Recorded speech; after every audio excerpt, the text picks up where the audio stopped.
Red Army, come on Arsenal, yes.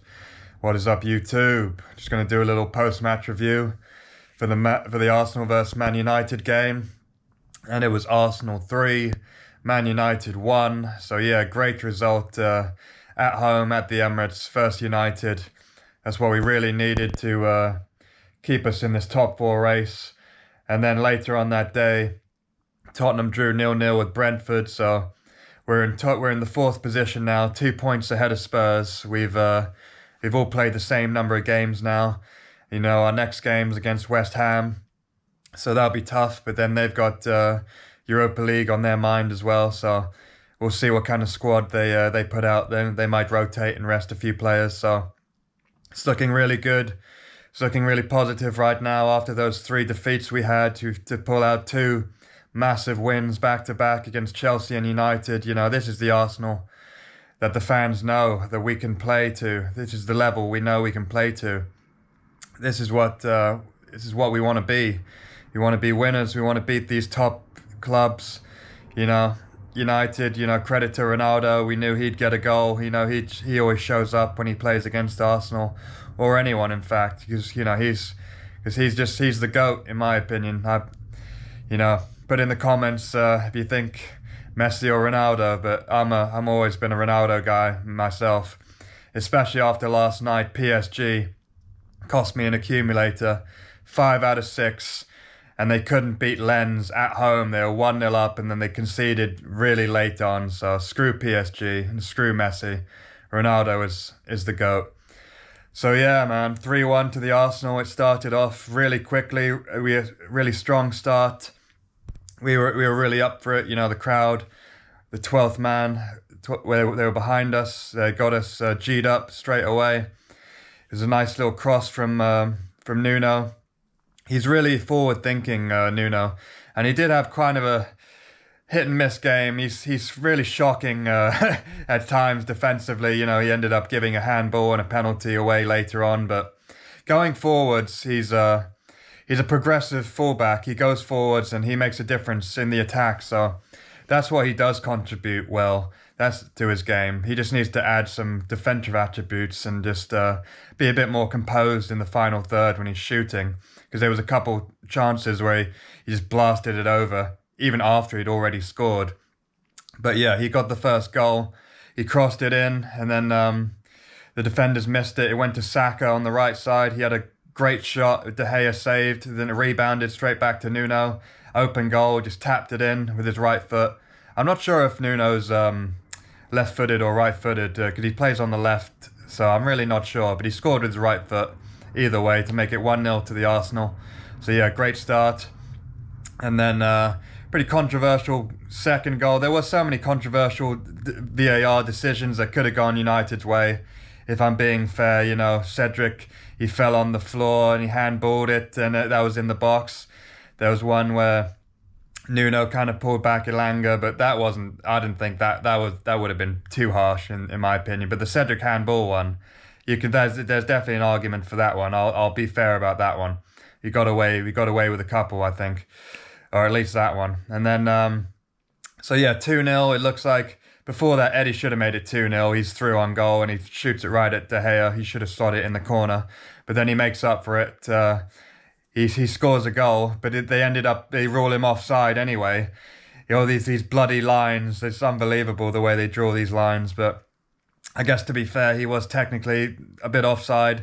But in the build-up to that anyway, the Telles knocked over Saka from behind, so it was a penalty. So yeah, they ruled off the goal for offside, and they gave us a penalty. And big Saka, big man now. He's stepping up for us. He's leading our club to the top 4 race. He's stepped up to the penalty spot. He's not scared. Against De Gea, he scored last week against Chelsea, and he scored this week again versus Man United. So well done, Saka. What a player he is, and he's going from strength to strength.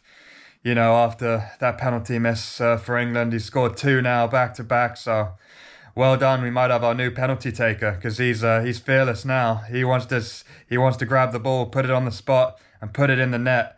And so yeah, if he's brave enough to do that, good on him. Good on you, son. And then 2-0 to the Arsenal, and then of course the main man Ronaldo, he's always going to show up, you know. To be fair, Sancho did some nice skills by the wing. He ended up dazzling two people, then he passes it back and then Matic crosses it in. Gabriel should have dealt with the cross. There's no way Ronaldo should have been able to go through Nuno and Gabriel at the back post, but he's Ronaldo. He's the best. Somehow he manages to get the ball down, and even with his left foot, he half volleys it in, and he makes it 2-1, and he makes it a game again for United. It puts a bit of pride back for them, but ultimately it wasn't to be. Even though he did score another goal, which was literally very marginally offside. I'm talking millimeters. I mean, when I looked at it on the naked eye, it looked he was onside. Even in Radnik was complaining. He thought it was onside, and to be fair, you know, I can't argue too much about that one. I think that and the Cedric one, I think we got away with. So somehow that was offside. That would have made it 2-2.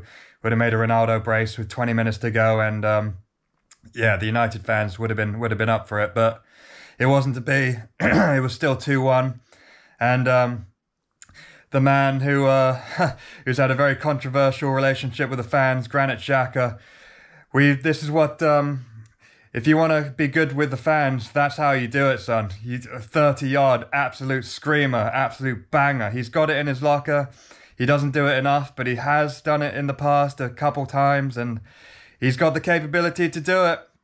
And he absolutely banged it in the net and made it 3-1. So yeah, well played, Granit Xhaka. He did a knee slide, and that's how you slide. He's got to teach Nuno how to slide, because Nuno tried to do that and nearly injured himself. So yeah, he's got to watch out with that one. But yeah, I'm really happy for Granit Xhaka, to be honest, because he needed that. The fans needed that. The combination of both together will hopefully bring us back together as one, and we can go forward now. And his interview after the match, you can see that it really meant a lot to him, and he said, you know, there's 5 games left, it's not over yet, and that's the mentality I want to hear. That we want to keep fighting and believing now. The team has a lot of confidence now after these 2 wins. We're all fighting for each other. We all believe in each other, and yeah, if he keeps playing like that, we will get top 4. So it's going to come down to the game against Spurs. So, but we are 2 points ahead of them now after that draw that they had against Brentford. So well done to them. They could have even won the game, Brentford. You know, Tony hit the post. You know, Ericsson had a fantastic game with set pieces. So yeah, and a special shout out to Mohamed El Nene. You know, I saw on Match of the Day, they were giving him plaudits. You know, in the game, you don't really see what he's actually doing, but when they highlight it in the analysis, you can really see he just keeps it ticking, keeps it moving. He progresses it forwards. He's not always sideways and backwards like you'd assume he is, like I thought he was. But yeah, no, he's becoming more progressive, and he can break up the play and be a good defensive midfielder as well. So credit to El Nene. Who knows what would have happened if he would have played in those 3 games against Palace, Brighton, and whoever else we lost to. I can't remember now. But yeah, credit to him. Credit to the lads. Good Sunday morning, waking up now. Can watch the other games today and just enjoy, relax a little bit. And now we've got prepare some nice rest for West Ham. They'll be playing today, so I'll watch them, see what they can do. And yeah, West Ham, I think we're away, and then maybe Leeds at home after that. So yeah, good morning, Gooners. Yeah, happy times. Let's keep it going. It's not over yet, but 5 games to go. The top 4 race is seriously on, and I think we're the favourites for it now. So yeah, come on, you Gunners.